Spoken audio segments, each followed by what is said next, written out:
એ ઉઠાવી ગયેલા. કોણ? અંગ્રેજ લોકો. તો આજ અંગ્રેજ લોકો કોને હરાયો? ગાંધી બાપુએ. સંપલ બી નહીં પહેર્યો, કપડું બી એક પહેર્યું, કોઈ ડાંગ નહીં લેતી હાથમાં, કોઈ તરવાર બી નહીં લેતી, અને કોઈ ઝઘડો બી નહીં કર્યો. એક જ્ઞાન રૂપી આપણી આ ભારત દેશને આજે જગાડ્યો અને અંગ્રેજ લોકોને હરાયા. તો દેખો આજ ત્યાં જાય અંગ્રેજ લોકોએ પાછી કળા ફેરવી છે. સમજો ભાઈ, બધા સમજો. ગામડે ગામડે સરપંચ તળવી આ બેન સમજવાની જરૂર છે. કેમ કે ગામનું જે કંઈક કરવાનું કોણ? તળવી સરપંચ કરી શકે, બીજો કોણ કરે? તો આજ તે વસ્તુ આવી અને આ ધીરે ધીરે પાછી આ વસ્તુ આપણામાં ઘરહોલી છે.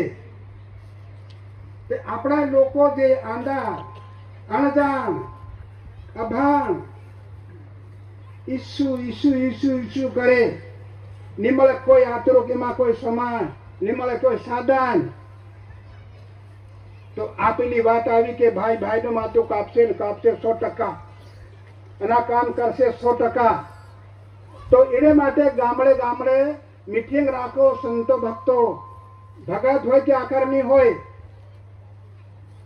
ગામડે મીટિંગ રાખી અને સબને ભાઈ બેન બધાને બોલાવવાનો. પછી જે ચર્ચા કરવાની છે એ ચર્ચા કરજો.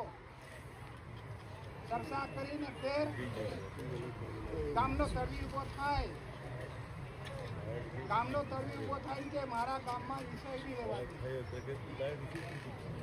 સરપંચ ઉભો થાય કે મારા ગામમાં વિષય નહીં રહેવાય. કેમ કે જેની શક્તિ છે ગામની અંદર, અને ગામની અંદર કોઈ દેવા બાંધેલું હોય એ મીટિંગ કરીને બધા ત્યાં તાવ મારતો. આ પેલા કઈ વગેર ના જણા ફકીર ના જતા છે, પણ આપણે બંધ કરવો, તાવો લગાડતો અને બંધ કર દો. આ ગામ લોકોને કરવાનું કામ, કોઈ લડાઈ ઝઘડો કરે એવું નથી. પણ એકવાર મીટિંગ રાખીને આ કામ કરો. સંતો ભક્તો એની વસ્તુ પાછી ફેરવો. એને આપણું પેટ થોડોક સમય ફેર અવો ભરાય. આને માટે ઘરનું બહારનું બહાર રાખીએ. સાંજ સવારે બેઠી બહાર બહારનું ફેરવવાની જરૂર છે. તો આજ આપણી તો આંધી પાછી જોઈને જાય. આજ બીજી કોઈ કેવી લાવી, આજ ભીડ કેમ લાવી ગયો? આ બધા વિચાર કરો.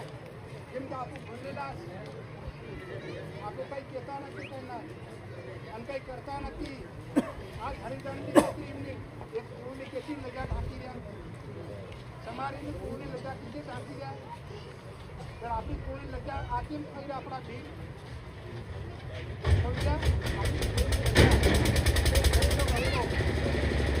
આની માટે બધા ભાઈઓને ખરેખર જાગવાની આપણી એક જરૂર છે. સંતો ભક્તો અને આ કામ કરવાની આપણી ફરજ સંતો ભક્તો છે. સત્યગુરુ